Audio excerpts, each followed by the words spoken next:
राज्याचा देश विदेशातील सुपरफास्ट बातम्यांचा वेगवान आढावा। बुरखा घालून परीक्षा केंद्रामध्ये प्रवेश नको अशा मागणीचं पत्र मंत्री नितेश राणे यांनी शिक्षण मंत्री दादा भुसेंना दिलंय। 10वी आणि 12वीच्या परीक्षेमध्ये कॉपी वाटण्याची भीती व्यक्त करत नितेश राणेंनी हे पत्र लिहिलं। सिद्धिविनायक दर्शनाला जीन्स आणि अंगभर कपडे घालून कोणी आलं तर दर्शन नाकारलं जाऊ नये अशी मागणी आमदार महेश सावंत यांनी केली। मंदिरातील ड्रेस कोड बाबत सविस्तर नियम स्पष्ट करायला हवेत असंही सावंत म्हणाले। कॉम्रेड गोविंद पानसरे हत्या प्रकरणातील आरोपींना हायकोर्टानं जामीन मंजूर केलाय। सचिन अंदुरे, गणेश मिस्किन, अमित देवगेकर, भरत कुरणे आणि वासुदेव सूर्यवंशी या 5 आरोपींना 2018 ते 19 दरम्यान अटक करण्यात आली होती। दरम्यान खटला लवकर निकाली लागत नसल्यानं कोर्टानं थेट जामीन मंजूर केला।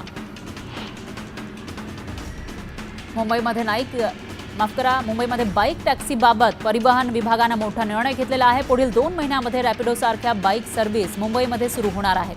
दरम्यान या सुविधेमध्ये महिलांच्या सुरक्षेची काळजी घेत बाईकच्या मधोमध पार्टिशन लावणं बंधनकारक असेल।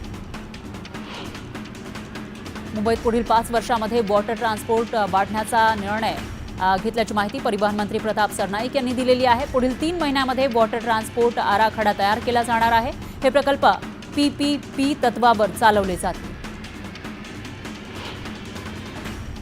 पालघरमधील शिवसेनेचे पदाधिकारी अशोक ढोडी यांच्या अपहरण प्रकरणामध्ये 9 आरोपी आणि 3 वाहनांचा वापर झाल्याची माहिती सूत्रांनी दिली आहे। आतापर्यंत 4 संशयित ताब्यात आहेत तर इतरांचा शोध सुरू आहे। आरोपींचा शोध घेण्यासाठी 8 पथकं तैनात करण्यात आली आहेत।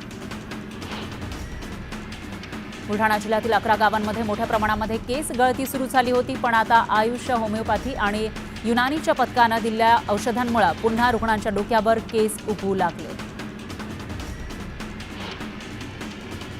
धाराशिवमधील ग्रामीण भागामध्ये एसटी भाडेवाढ होऊन सुद्धा एसटी सुसाट धावतीये। बससाठी गर्दी कायम असल्यानं दरवाढीचा मुद्दा केवळ राजकारणासाठीच होता का असा सवाल उपस्थित झालाय। भाजप हा देशातील सर्वात श्रीमंत राजकीय पक्ष बनलेला आहे। 31 मार्च 2024 पर्यंतच्या आकडेवारीनुसार या पार्टीकडे 7,113 कोटी रुपयांचा निधी आहे, तर काँग्रेसकडे फक्त 857 कोटींचा निधी आहे। सरपंच संतोष देशमुख हत्या प्रकरणामध्ये आतापर्यंत झालेल्या तपासणीची माहिती घेण्यासाठी धनंजय देशमुख CID अधिकाऱ्यांची भेट घेणार आहेत। दरम्यान आरोपी फासावर लटकेपर्यंत लढत राहणार अशी भूमिका धनंजय देशमुख यांनी घेतली। जर मुख्यमंत्री फडणवीस आणि अजित पवार यांनी माझा राजीनामा मागितला तर मी देईन, त्यांना मी दोषी वाटत असेल तर त्यांनी राजीनामा मागावा असं मोठं विधान धनंजय मुंडेंनी केलं आहे। राजीनाम्याच्या मागणीवर त्यांनी हे वक्तव्य केलं। मी सध्या टार्गेटवर आहे, पण नैतिकतेतून मला मी दोषी वाटत नाही। देशमुख हत्या प्रकरणी मी प्रामाणिकपणे भूमिका मांडली अशी प्रतिक्रिया मंत्री धनंजय मुंडे यांनी दिली आहे। आज रात्री केंद्रीय गृहमंत्री अमित शहा यांच्यासोबत मुख्यमंत्री देवेंद्र फडणवीस आणि धनंजय मुंडे यांची गुप्त बैठक होणार असल्याची माहिती वरिष्ठ सूत्रांनी दिली आहे। दिल्लीतील या बैठकीतच धनंजय मुंडेंच्या मंत्रिपदाबाबत निर्णय होण्याची शक्यता आहे। धनंजय मुंडे आणि केंद्रीय मंत्री प्रल्हाद जोशी यांची दिल्लीमध्ये वेगळी बैठक झाली। जवळपास 30 मिनिटं दोघांमध्ये चर्चा झाली। या बैठकीवेळी इतर सर्व अधिकाऱ्यांना बाहेर काढण्यात आलं होतं अशी ही माहिती समोर आली आहे। पद वाचवण्यासाठी धनंजय मुंडे दिल्ली दौऱ्यावर असल्याची टीका खासदार संजय राऊत यांनी केली। मुंडेंचे राष्ट्रीय अध्यक्ष मुंबईत आहेत, पण मुंडेंना खुलासा करण्यासाठी दिल्लीत जावं लागतंय असा टोला संजय राऊतांनी लगावला। सुप्रिया सुळेंनी पुन्हा एकदा धनंजय मुंडेंच्या राजीनाम्याची मागणी केली आहे। नैतिकतेच्या मुद्द्यावरून तरी मुंडेंनी राजीनामा द्यावा असं सुळे म्हणाल्या। तर 50 दिवसांपासून कृष्णा आंधळे का सापडत नाहीये या प्रकरणी सरकारनं देशमुख कुटुंबियांची चेष्टा लावली आहे का असा संतप्त सवालही सुप्रिया सुळेंनी विचारला। विरोधक मुंडेंच्या राजीनाम्याची मागणी करतच राहतील, पण बीड हत्या प्रकरणामध्ये काही सिद्ध होत नाही तोपर्यंत काय करायचं ते अजितदादा पाहतील अशी प्रतिक्रिया धर्मराव बाबा आत्राम यांनी दिली।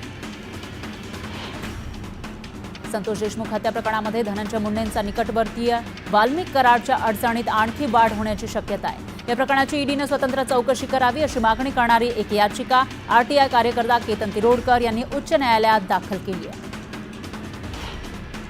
दगाफटका कराल तर खबरदार, 5 वर्ष सरकारला सुखानं सत्तेत राहू देणार नाही असा थेट इशारा मनोज रांगे पाटलांनी सरकारला दिला। आमच्या मागण्या पूर्ण करणार की नाही हे मुख्यमंत्र्यांनी सांगावं, आरक्षण देणार की नाही याबाबत मुख्यमंत्र्यांनी भूमिका स्पष्ट करावी, अन्यथा आम्ही दुसरा मार्ग शोधू असा इशाराही जरांगे पाटील यांनी सरकारला दिला.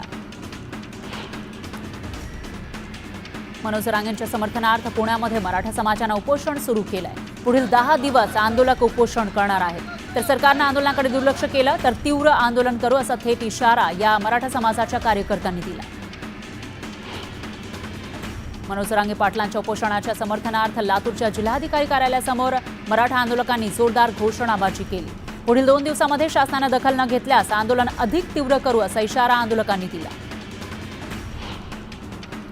सगळ्या जनतेला वाटतं रायगडचं पालकमंत्रीपद मलाच द्यावं, त्यामुळे मीच पालकमंत्रीपद घेणार अशी ठाम भूमिका भरत गोगावलेंनी घेतली आहे. गोगावलेंच्या भूमिकेमुळे रायगडच्या पालकमंत्रीपदाचा वाद आणखी चिघळण्याची शक्यता आहे.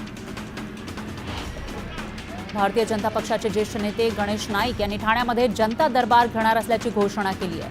मी पालघर जिल्ह्याचा पालकमंत्री असलो तरी ठाण्यामध्ये दर 2 महिन्यांनी जनता दरबार आयोजित करणार असं गणेश नाईक यांनी जाहीर केलं आहे. शिवसेनेच्या अशोक ढोडी यांच्या कुटुंबियांनी अशोक ढोडींचे भाऊ अविनाश ढोडी हेच अपहरणाचे मुख्य सूत्रधार असल्याचा दावा केला. अविनाश ढोडी हे सराईत गुन्हेगार आहेत आणि त्यांच्यावर आतापर्यंत 15 पेक्षा जास्त गुन्हे दाखल असल्याची माहितीही ढोडी कुटुंबियांनी दिली आहे. शिंदे गटाचे डहाणूचे पदाधिकारी अशोक ढोडी यांचा घातपात झाल्याचा पोलिसांना संशय आहे. फरार आरोपी आणि अशोक ढोडी यांच्या शोधासाठी 6 पथकं रवाना करण्यात आली. रत्नागिरीतील मिरकरवाडा बंदरातील अनधिकृत बांधकामावर कारवाईचे आदेश दिल्यानंतर रत्नागिरीमध्ये नितेश राणे यांच्या समर्थनार्थ बॅनरबाजी करण्यात आली आहे. बॅनरवर नितेश राणेंचा हिंदू योद्धा असा उल्लेख करण्यात आला. नवी मुंबईमध्ये रमाकांत म्हात्रे यांनी राजीनामा दिल्यानंतर जिल्हाध्यक्षपदी काँग्रेसनं अरविंद नाईक यांची नियुक्ती केली आहे.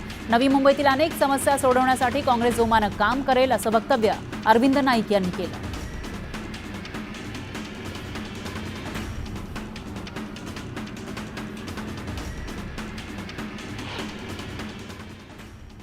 यानंतर एक ब्रेकिंग न्यूज आहे. कोल्हापूरमध्ये गावठी दारूच्या हातभट्ट्या उद्ध्वस्त करण्यात आल्या. जेसीबीद्वारे 10 हातभट्ट्या उद्ध्वस्त केल्या आहेत. तर गावठी दारूसह 4 लाखांचा मुद्देमाल नष्ट केलाय. पोलीस आणि उत्पादन शुल्क विभागानं ही मोठी कारवाई केली आहे. तर ज्या वेळेला गावठी दारूची ही हातभट्टी नष्ट केली जात होती तेव्हाची दृश्य आपण बघू शकतोय. या ठिकाणी दारूचे जणू पाट वाहत असल्याचं दिसतंय.